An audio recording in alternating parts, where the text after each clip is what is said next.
Di era yang serba cepat ini, banyak sekali budaya-budaya luar yang menyebar di Indonesia.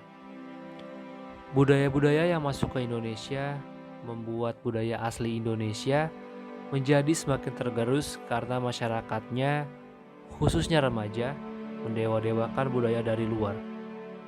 Lantas, apa yang membuat remaja di Indonesia lebih memilih budaya luar dibandingkan budaya asli Indonesia? Mungkin jika kita tanyakan langsung kepada mereka, kita akan mendapatkan jawaban yang beragam. Akan tetapi, jika kita satukan alasan-alasan mereka, hanya dua kata yang bisa mendeskripsikannya, yaitu biar gaul. Masa remaja memang menjadi masa kita untuk menemukan jati diri kita. Memang tidak salah jika mereka mengikuti budaya luar untuk menjadi role model mereka. Akan tetapi, apakah budaya di Indonesia tidak bisa menjadi acuan mereka? Seperti yang kita ketahui, budaya di Indonesia ini sangatlah beragam. Jika kita menjadikan budaya di Indonesia sebagai acuan untuk menentukan jati diri kita saja, sudah menjadi hal yang baik dilakukan karena kita sudah menumbuhkan karakter kita yang mencintai bangsa ini. Bagaimana jika kita mengimplementasikan budaya Indonesia di kehidupan nyata? Tentu itu akan menjadi identitas kita saat bertemu orang dari negeri lain.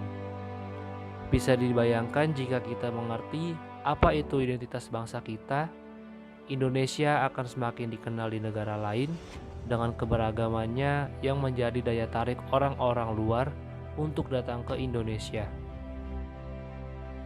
Identitas nasional ini mencakup semangat kebangsaan Indonesia, dasar Pancasila, bahasa Indonesia, lagu Indonesia Raya, semboyan negara Bhinneka Tunggal Ika, bendera merah putih, UUD 1945, dan lain-lain.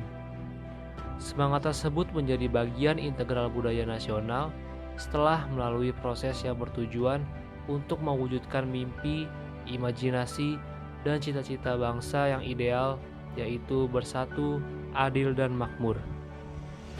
Identitas nasional ini menjadi modal kita untuk memperkenalkan negara kita kepada orang-orang di negara lain. Apalagi jika kita tinggal di negeri orang. Bagi masyarakat luar, keberagaman di Indonesia adalah hal yang sangat langka mereka temukan.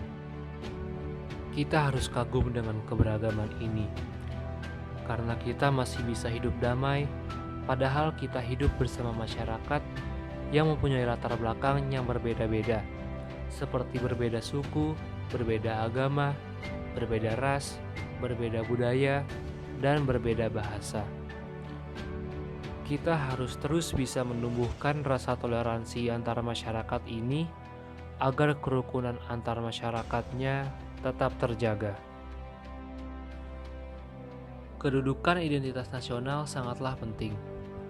Perlu disadari bahwa dalam kehidupan berbangsa dan bernegara, remaja zaman sekarang memiliki tingkatan pemahaman yang rendah dan kesadaran yang menurun dalam menggunakan nilai-nilai Pancasila dalam bersikap dan berperilaku.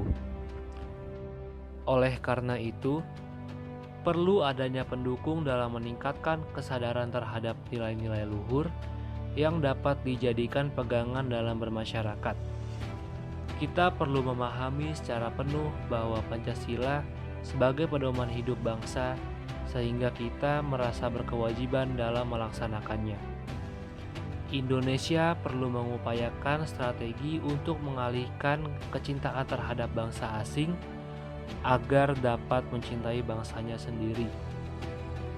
Hal tersebut perlu adanya upaya dari generasi baru untuk mendorong bangsa Indonesia membuat prestasi yang tidak dapat dibuat oleh bangsa lain. Jadi, pesan untuk remaja di Indonesia, mulailah kita menumbuhkan identitas nasional di dalam diri kita. Identitas nasional akan menjadi modal hidup kita dalam hidup bermasyarakat. Menumbuhkan identitas nasional ini sangatlah penting, karena identitas nasional adalah aset yang berharga dalam menentukan posisi bangsa Indonesia.